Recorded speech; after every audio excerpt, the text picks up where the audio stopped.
السلام عليكم. النهاردة نعمل معكم مكرونة نجريسكو سهلة وبسيطة.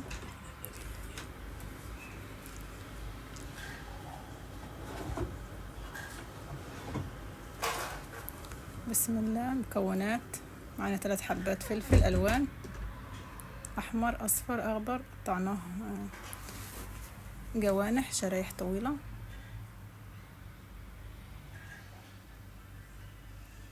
بعدين بصلة مفرومة هي قطعناها.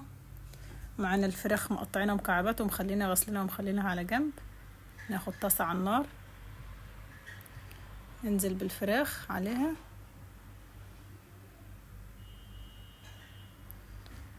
ندينا تقليبة.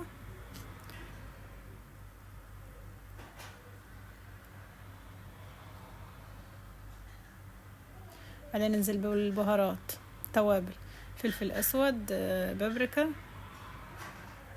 او فلفل حلو، بهارات لحمة. بعدين خدت شوية على النار، اتشوحت شوية، هنشيلها ونحط مكانها البصل. يعني مش بنفس الطاسة نحط البصل شوية، البصلة تدبل شوية ونحط عليها الفلفل الألوان. عندنا مشروم وعندنا زيتون شرايح، نزلنا بالفلفل الألوان والمشروم، زيتون شرايح، مديلها طعم جميل جدا. بعدين الفراخ اللي شلناها من الطاسة بنردها تاني، دي اللي حتى هي تشويحة فيها مع بعض، نحركهم مع بعض شوية، مديلها طعم جميل جدا. الفلفل الألوان مع الزيتون مع المشروم لذيذ صراحة. بعدين هنا حلة على النار فيها معلقة زبدة و4 معالق زيت. هنعمل بشاميل لتر ونص حليب، لتر ونص حليب عليه 5 معالق دقيق. البشاميل بتاع المكرونة دي ما بتبقاش تقيلة، خفيف، بشاميلها كويس، مش تقيل مش خفيف، يعني متوسط يعني. بعدين الدقيق هيستوي، هيبدأ ياخد لون معانا اهو.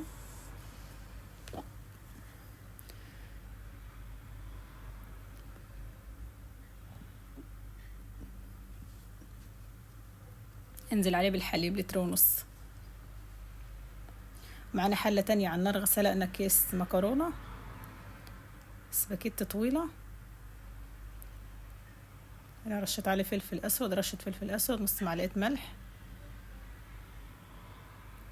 وهنا صينية حطينا فيها زيت وبشاميل من تحت شوية مش كتير. بعدين ننزل بالمكرونة،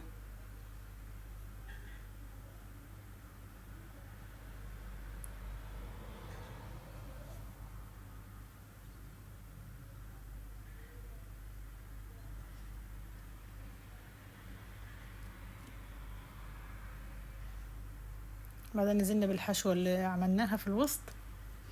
الحشوة بتخليها يا بنات جميلة جدا صراحة، الفلفل مع المشروم مع الزيتون مديلها طعم خطير صراحة، ما شاء الله. جربوها وما تنسوناش في اشتراك القناة، تفعيل الجرس. بعدين هنا حطينا الطبقة التانية، نحط عليها البشاميل،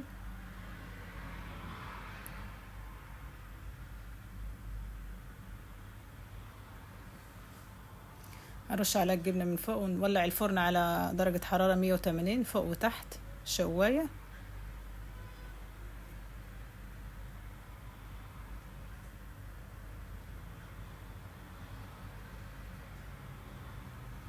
طلعت اهي، صحتين وهنا. وما تنسوناش من اشتراك القناة وتفعيل الجرس.